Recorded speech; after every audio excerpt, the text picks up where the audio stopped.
Batman. Feed me!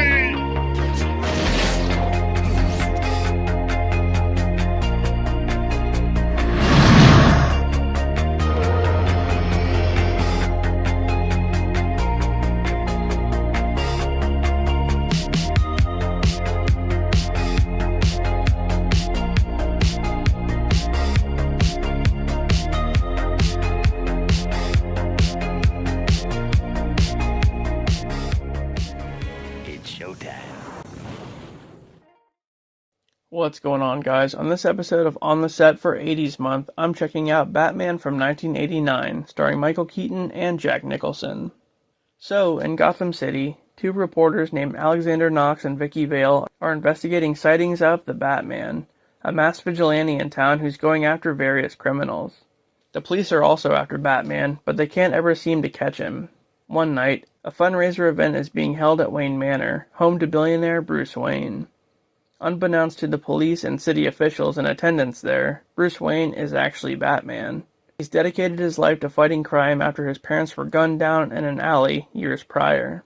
There, he's introduced to the reporters, but immediately takes special interest in Vicky. Meanwhile, a crime boss named Carl Grissom is having a meeting with his crew and appoints his number 2 guy, Jack, in charge of a heist at a local chemical plant. A tad bit reluctant, Jack agrees to do the job. But Jack's been fooling around with Grissom's lady, and the heist is actually just a setup by Grissom to get revenge. So, he immediately informs the police. Back at the event, Commissioner Gordon gets an anonymous tip about the heist later that evening, and the whole police force practically goes to intercept Jack and his crew.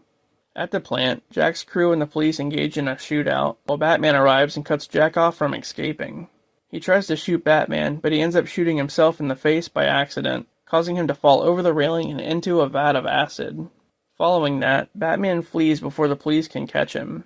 Sometime later, Jack gets a botched surgery to fix the damage he endured, and he ends up with a permanent smile.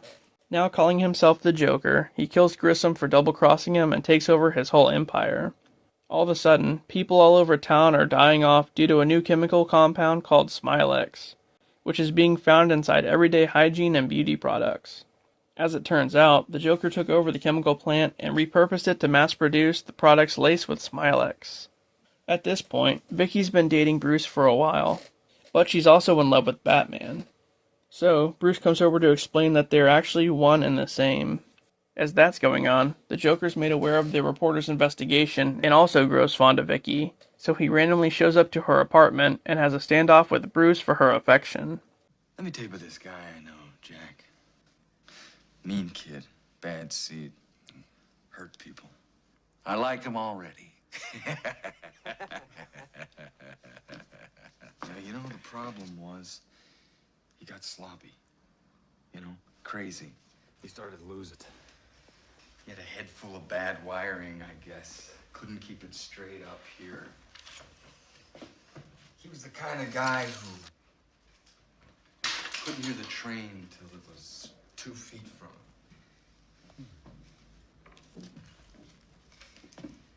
You know what happened to this guy, Jack? Wow. Made mistakes. And then he had us. Lights out! Now you want to get nuts! Come on! Let's get nuts. Tell me something, my friend. You ever dance with the devil in the pale moonlight? What? I always ask that of all my prey. I just like the sound of it. After that, he has her kidnapped and brought to a museum for dinner one night. Before which, the Joker and crew kill all the guests and staff there with a dose of Smilex before tearing up some art and dancing to a Prince song. It's a great scene. Gentlemen, let's broaden our minds. Lawrence?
kinda like this one, Bob.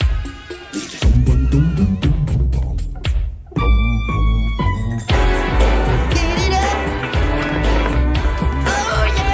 As their awkward date continues, Batman interrupts and saves Vicky.